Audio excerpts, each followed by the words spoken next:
So that ties in very, very nicely with what Jamie says, because he says, over the years, my advice has always started with ride the ride. Make time to experience things that excite you during IAAPA, but also look for things and be open to things that are outside of your core business. I think that's so, so important. I think this happens especially in the education sessions because you're there, you're hearing different people's perspectives, you're hearing from the audience a lot of times, and it really is a great opportunity to, pick up some nuggets of wisdom, some nuggets of knowledge that you wouldn't have gotten anywhere else. What's the one premier event that brings the global attractions industry together? IAAPA Expo 2025, happening in Orlando, Florida, November 17th through the 21st. From breakthrough technology to world-class networking and immersive education, IAAPA Expo 2025 is where you find possible. And just for our audience, you'll save $10 when you register at iappa.org/IAAPA Expo and use promo code EXPO, APROS 10. Don't miss it. We won't.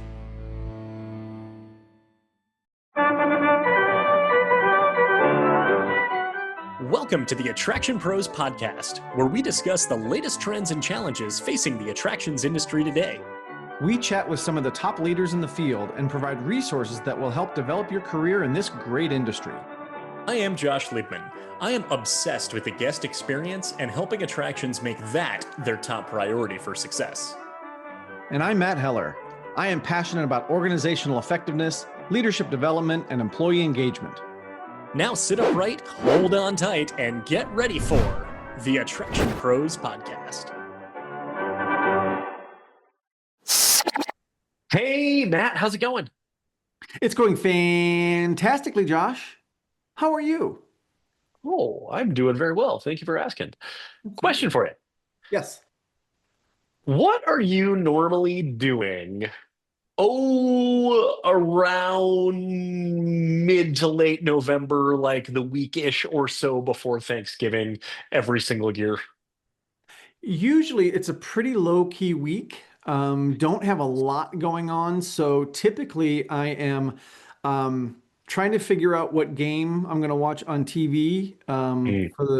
for Thanksgiving, and then really power eating. So I'm ready for Thanksgiving Day. How about you? Ooh, nice, nice. Well, first of all, go Lions if you're prepping for what game to watch on Thanksgiving. I just have to throw that in there. What am I doing? I'm usually in Orlando hanging out with 40,000 of my closest friends. Oh yeah, that's what I'm doing too. Yes. Oh, right. You're one of them. Yes. Yes. Yes. And what are you doing for that week? What's going on? Well, for those listening, if you haven't figured it out yet, we are talking, and if you maybe saw the title of the episode, I don't know. We are talking about the IAAPA Expo coming at you from Central Florida, the Orange County Convention Center in beautiful Orlando from November 17th to the 21st.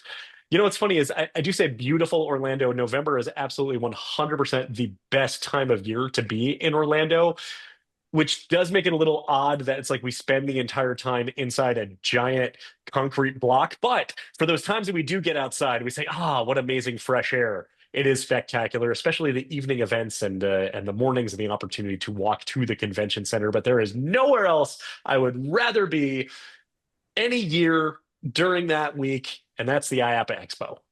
I would wholeheartedly agree with you. And isn't Orlando's tagline "The City Beautiful"? It is. So there you go. So it's There you beautiful all go. year round, but It is. especially when 40,000 attractions professionals descend upon Central Florida for the expo. So you've been going for a number of years. I've been going for a number of years. A lot of our listeners have been going for a number of years. You think there's any advice or guidance that can be provided maybe for people going for the first time? I got nothing. Couldn't tell you anything. No, I think that between the two of us, we can definitely come up with a lot of good guidance and good advice. But for the last couple of years, we've taken an approach here to really crowdsource and ask the industry, maybe the veterans of IAAPA Expo, those who have been attending for many years, because yes, of course, we can share what we think are good tips, but I always find really good value in a lot of the things that everybody else says, whether you are going as an attendee buyer representing an attraction operator, if you are an exhibitor representing a manufacturer supplier, if you are a consultant, if you are employed by IAAPA, or if you are with another association that is heavily involved with IAAPA. I'm trying to think of all the different possible constituencies that would be a part of the group. Everybody has so much to share in terms of what can make the week truly not just fulfilling, not just truly successful, but really in a way that we're able to thrive. And when we use the word thrive, and by the way, I don't know, did we make up the word thrival? I think we did. We've made up a few words over the Yeah. course of the last 420 some odd times we've done this podcast here. A lot of times I've seen people talking about like, all right, here's how to survive IAAPA Expo. And we just want to take that a step further because it really truly is an exhausting week. Like, let's set the expectation properly. Like, there's a lot of walking, there's a lot of early mornings to late nights and everything in between. And yes, being inside the convention floor, it's like Las Vegas. Feel like you have no idea what time it is. There's no windows, there's no clocks, there's lots of shiny, flashy lights and sounds going on. And yes, there are survival tips, and then I think that there really are thrival tips as well, whether that's a real word or one that we have made up. I think it makes perfect sense. So we've been doing the Thrival Guide for several years, and we just love to see what people in the industry are saying about what can be the best advice to give to maybe newcomers, or whether it's your first time or whether it's your 10th or 20th time. There's definitely something you can gain from it. And another word that I would like to add to the experience of IAAPA and the IAAPA Expo is a word that we've heard on the podcast quite often. It's transformational, right? Yes, we want people to Ooh. thrive through the experience, but I also think if you apply the things that we're talking about and you truly try to get the most out of this, it could be transformational to you as a human being, to your business, to the industry, to your team.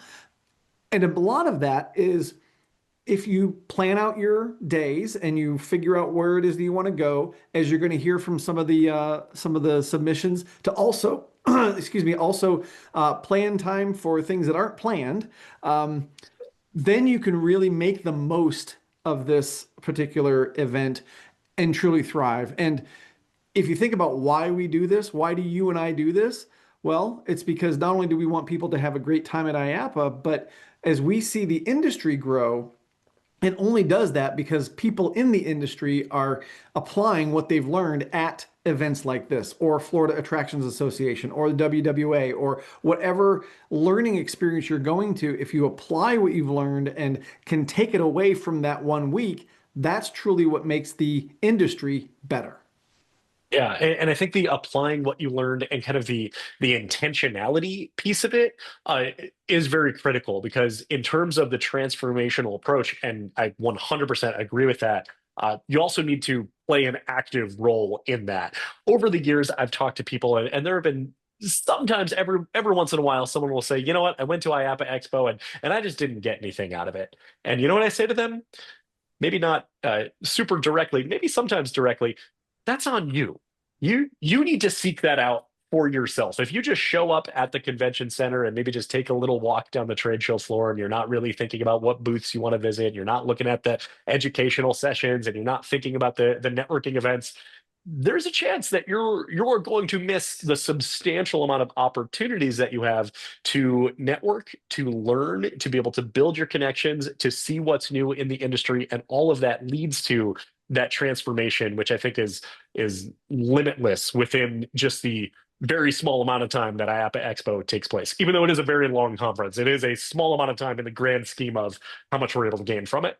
Absolutely. And I guess the other thing that I would add to that is if you're only going for a short period of time, and that's all the time that you have, that's fine, right? Make the most of it while you're there. What I find is that when I go there, the first time I step onto the convention center floor, first time I'm walking through that concourse, I am looking for that experience to be amazing right then and there. And I have to recognize that you'll feel the amazement of the experience once you're out of it, right? Yes, Mm. you'll have fun in it, right? But then when you look back at the week and think about all the different things you did, all the people you talked to, all the connections you made, all the conversations you had, all the fun you had, when you can reflect on that from, from 30,000 feet or a day or two removed from it, then you'll see how incredible it was. Because sometimes within it, you're like, now what do I do? Now what do I do? Now what do I do? And it can be a little overwhelming. So, taking some time to reflect afterwards, I think is important. And again, we're going to hear that from some of the people who submitted to the guide.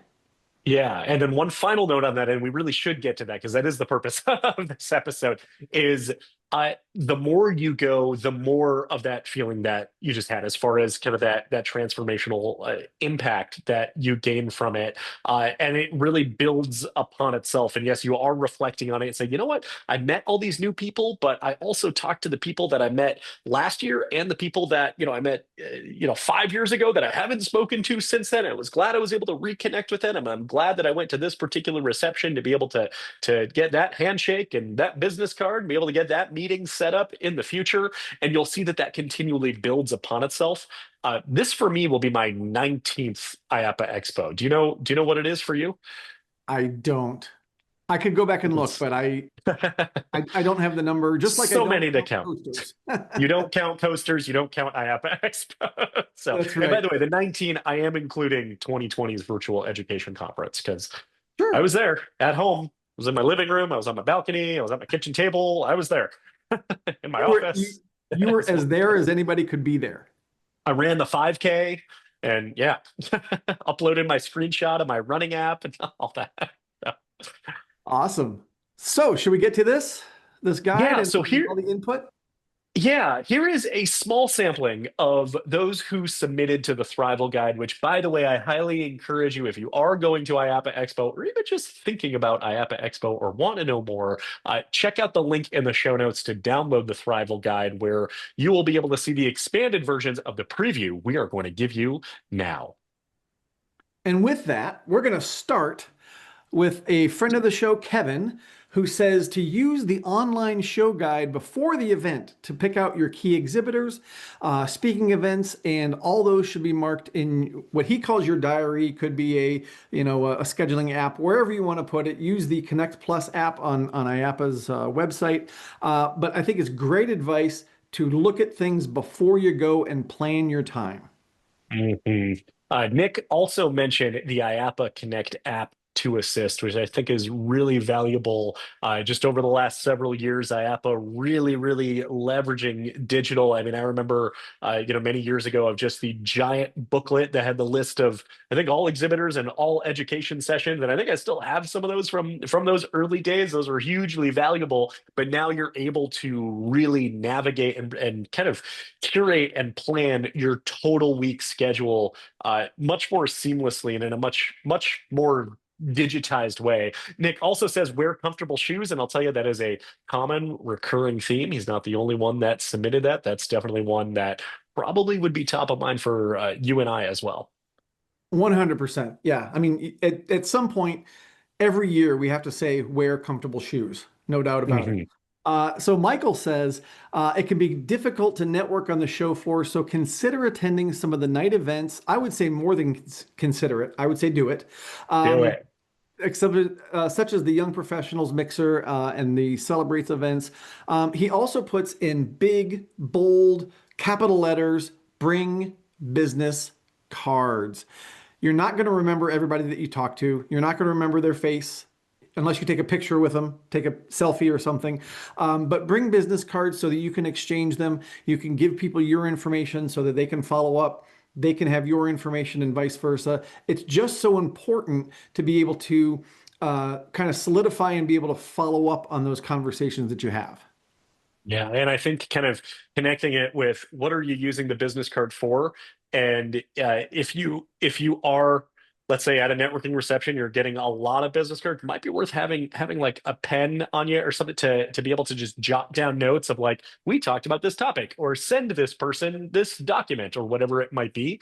Uh, Otherwise, there have been times I've been going through my business cards and I'm just like, I have a huge stack here and I feel so bad because I don't actually remember who this person was or what we talked about, only because, frankly, the whole week turns into one giant blur, especially if you're on the plane just looking at all your business cards and you're like, okay, trying to jog your memory.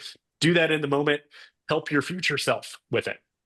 Absolutely. And then another one about wearing comfortable shoes. So there it is. John says, wear your most comfortable shoes. I would, if I would add on to this as well, I would also say the gel insoles. Those are really, really nice. And those definitely help your feet. One other thing that I've been doing as well in the last few years of realizing, maybe it'd be nice to just have some ibuprofen going through me a little bit at the beginning of each day. So this is kind of is combined with wearing comfortable shoes of just kind of like protecting your feet, protecting the potential pain you're going through, of just doing that preemptively. And then I have found that my feet hurt much less because I've already taken the Advil that I would have taken at the end of the day, but done it at the beginning of the day. So you're kind of pre-gaming the Advil. Exactly. Yes. Yes. Yeah. Nice. Nice. Yes. So Kyle says, before anything else, walk the floor, do the full zigzag, see everything that there is, make notes, photos, the spots that you want to return to.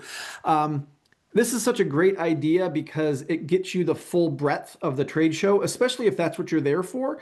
If you're there to look at vendors, if you're there to meet with people that are at certain booths and things of that nature, it's a great idea to kind of get your lay of the land, so to speak. I know for me, looking at an app or looking at a map, it can be very difficult to say, where is this booth exactly? But if you've walked by it, oh, that's next to the Dippin' Dots, or I know that's next to the bathrooms, or it's so much easier to then kind of refocus your energy in how you navigate around there. He also says, get Dippin' Dots. It's a tradition. Yeah. And one other thing that he says that's very, very good, I think he says, let no question go unasked. Ask the question. If you have a thought, a concern, a question about something, there's going to be someone at the expo, I'm sure, that can answer it. So ask all your questions. Mm-hmm. Faisal says the importance of pacing yourself. Have a plan about the sessions that you want to attend, and then have a plan about which exhibitors you want to see. And then in addition to that plan, he said, keep time free for networking. Great ideas are shared over coffee. 100 million% agree with that. Part of your plan should be having some unstructured time. And I think that kind of ties nicely in, Kyle, saying like, go and see it all first, do the full zigzag, maybe have some unstructured time at the beginning, maybe a little in the middle, in the end as well, as far as where you're able to find some pockets of time where you don't actually have anything on the calendar. If it's nothing else, just to catch your breath, just to sit down and allow yourself to kind of absorb it and take it all in. And then really anticipate maybe some spontaneous interactions that really can be very valuable. Absolutely. So Stefan says preparation, preparation, and one more time, preparation. One of the things he really talks about is reaching out to people that you know might be attending so that you can socialize either in the evening or set up a breakfast or set up a lunch or something of that nature. I think it is great not only to prepare for your time at the expo and what you want to see on the show floor, what sessions you want to see, a little plug for education. You and I are both doing some sessions, so excited about that. But also, if there's people that you don't get to see throughout the year that you know they're going to be at the expo, and if they're in the attractions industry, chances are they're going to be at the expo, reach out to them. Say, hey, can we grab a coffee? Can we grab a tea? Can we grab, this or that? Can we spend some time just walking the floor? Do you want to go to this session together?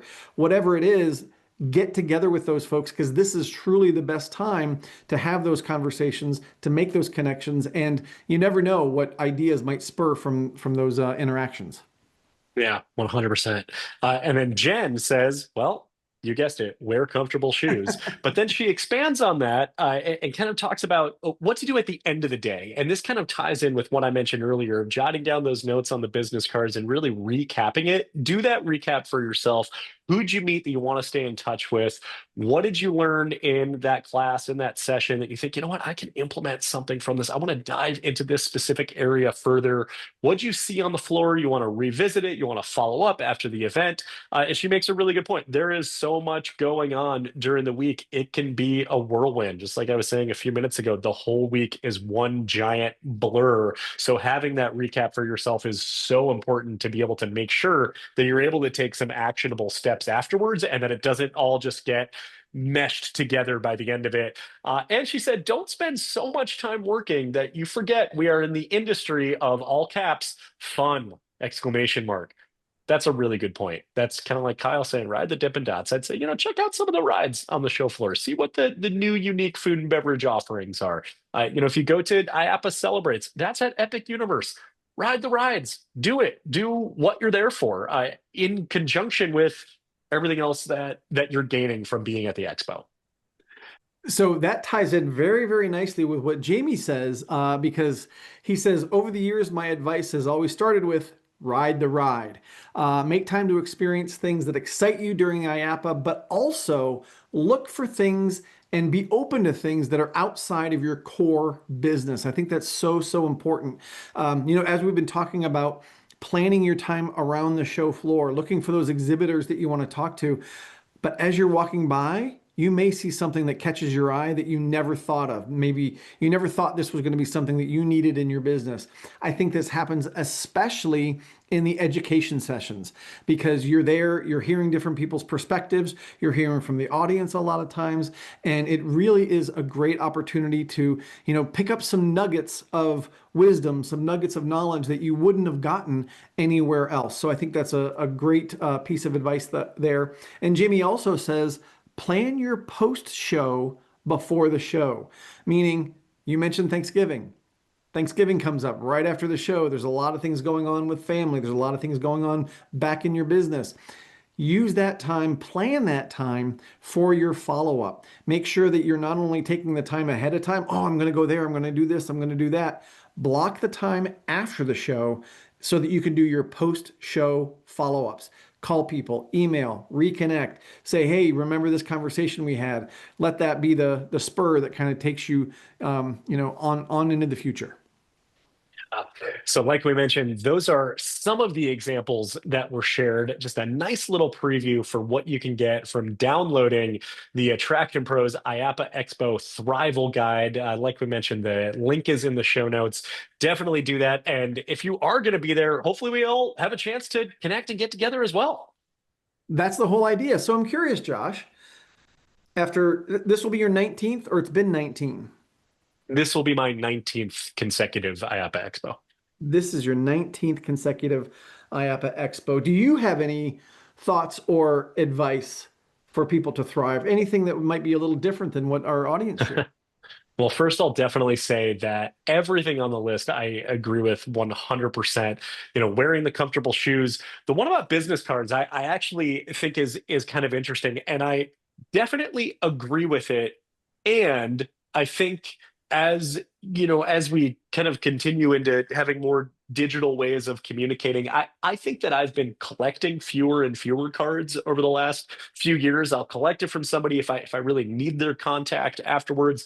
A couple of years ago, I actually went without business cards at all. And only in one instance did someone actually ask me for a business card and then kind of was like, what do you mean you don't have business cards? And then I just sent him a follow-up email afterwards and we were able to get together and get what we were seeking to connect with after the show. So that one I think it's still very valid that yes, I'm going to have business cards on me and at my booth this year. But I also think, don't rely on the business card to have that be the connection. Don't quantify the number of connections you make with the number of business cards that you collect. I also think one that we've talked about a few years ago is talk to strangers.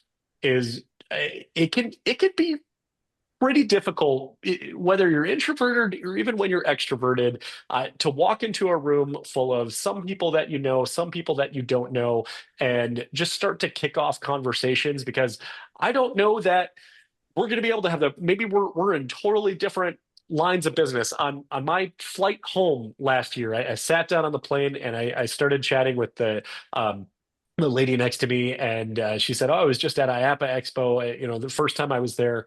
And I said, "Oh, no way! What do you do?" She says, I'm in customer service management." And I thought, "Wow, like that! Like I focus on guest experience and guest experience strategy." I said, "So tell me more. What do you do?" And she said, "Well, I work for a spray paint company, and I manage the accounts for those who we're selling spray paint to." And then I was like, okay, I don't actually have many follow-up questions to that, only because that's really not my field of expertise. And so sometimes that might get in the way of us starting a conversation with someone. I mean, I can tell you sometimes at the networking events over the years, I've gone in and my first thought is, where's the food? Where's the bar? Those are my number one priorities. And then I can think about networking. And that can be kind of a tough wall to break through. So the idea of walking up to someone you don't know and just starting a conversation can be really challenging, but try to break through that wall. We're all there to talk to people. It might be the most productive conversation and lead to something absolutely incredible. It might not lead to anything, and there's only one way to find out. So I think that's one of the things I can think of as well. What about you? Kind of along those same lines, I've actually had a number of conversations with people kind of leading up to expos about networking, and they say, "What should I do?" And I know you and I have had a lot of conversations around that. And I would say, remember one word: yes. Say yes to those opportunities that you talked about, right? If someone says, "Hey, it's your first time, you just met somebody," they said, "Hey, I'm going to this after party or whatever." I mean, unless you got a really good reason not to, say yes. Go meet the people. Go see who's going to be there. The other thing I would add to that is, like a lot of people have said, plan that unplanned time. Allow that time and be curious. Be curious about what's going on. And I think this also goes with networking, because one of the things that I've found to be most effective is to ask questions. So you don't have to go in and be nervous about an elevator pitch. I know we've talked about this Yeah. before, right? And I'm nervous. What am I going to say? What if they don't like it? And blah, blah, blah. People like to talk about themselves. They like to talk about their business. They love to talk about this industry. So if you go in and just ask some questions, just be curious, put on your guest experience hat, your guest service hat, and say, "I know how to talk to a guest in my park because of a t-shirt they're wearing or a hat that they're wearing. And that gives me a visual clue." Everybody's got a name tag, right? They've all got their lanyard with a name tag. That's your first in. So say yes, be curious, ask questions. Love it. That's awesome. Yeah. So, Matt, you also mentioned, it kind of gave a little teaser here that we're both speaking. Do you want to give a little preview of your sessions? Absolutely. So one of the sessions I'm doing is with Eric Beard, and that'll be on Monday, and it's called "Are You Engaged?" And it's all about supervisor engagement with their team and how that relates to safety. So this was actually Eric's idea. He said, "I can talk to things from the safety perspective. I can say, hey, in the places that IRT serves, International Ride Training, we see a definite uptick in safety when supervisors are engaged with their frontline teams." He said, "You're the engagement guy. So I'll talk to the folks about it from a safety perspective. You give them tips on how to engage with their teams." So that's one of my sessions. I'm also doing a session that I've done at Ames before, and it's called "How to Get What You Want: Negotiation Techniques I Learned from My Dog." And my dog Otis, love him. He gets everything he wants. How does he do it? Well, he negotiates well. And there's four specific things that he does that I'm going to share in that session. And we're going to talk more about, kind of how to get what you want, whether it's a raise or a promotion, or, even just getting your team members to do breaks, whatever that might be.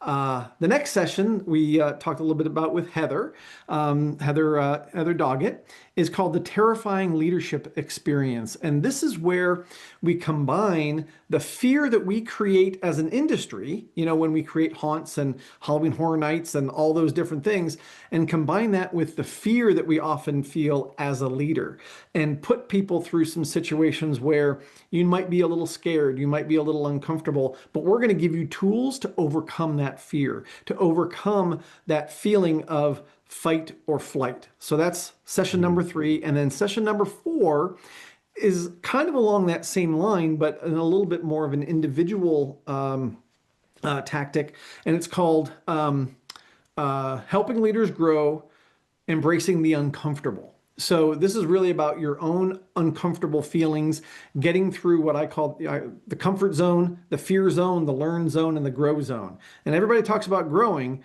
but you got to get past the fear zone, and you've got to get through the learning zone in order to grow and expand your comfort zone. And so a lot of times leaders are uncomfortable in what they do, and we're going to help people get comfortable with being uncomfortable. How about you? What are yours? Nice. I also have 4 sessions. On Monday, I am leading a table. It's a roundtable session on HR, and I am talking about guest focused training. So if you come on Monday, it's kind of a round robin type. So I'll be sitting at a table talking about guest focused training with everybody that come to that. On Tuesday, I'm doing a 20-minute EduTalk on the 4 pillars of guest feedback. So I'll be talking about leveraging the most effective channels to be able to get the full picture of what your guests are saying, identifying the friction points in the guest experience, and some ways to be able to alleviate the perceptions, even if you can't necessarily solve the exact problem that guests are complaining about on a repeated basis. Then on Wednesday, I am moderating a lunch and learn for the water park committee. And we are going to be talking about guest experience and guest experience strategies and have an incredible panel lined up for that. And then on Thursday, I am doing Thursday morning. This will be before the show floor opens. So wake up early for my 8:30 a.m. session on Service Recovery Hero. So using guest complaints to drive growth in your business and your attraction. Unfortunately, I don't know if I can make that one. Well, then you're going to miss one key part of it, and that is what the word unfortunately is like. Absolutely.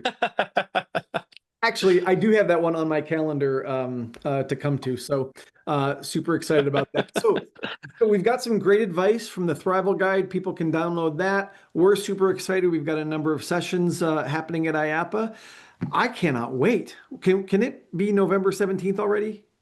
I wish it was already, but I guess if I listen to this on November 17th, I'll get to say, yes, it's November 17th. It's starting. And as we wind this down here, I just wanted to extend a lot of gratitude on behalf of the podcast here to IAAPA, not just for throwing an amazing event every single year, multiple events, multiple expos throughout the year. We know IAAPA is not a one-time event, but it truly is 365. But also for being an amazing partner with the podcast. They're now sponsoring again for the 3rd year in a row. And this is the final episode of their current sponsorship. So I just wanted to just say thanks to the amazing team at IAAPA. And that also means that next week we'll begin a new sponsorship with a new sponsor.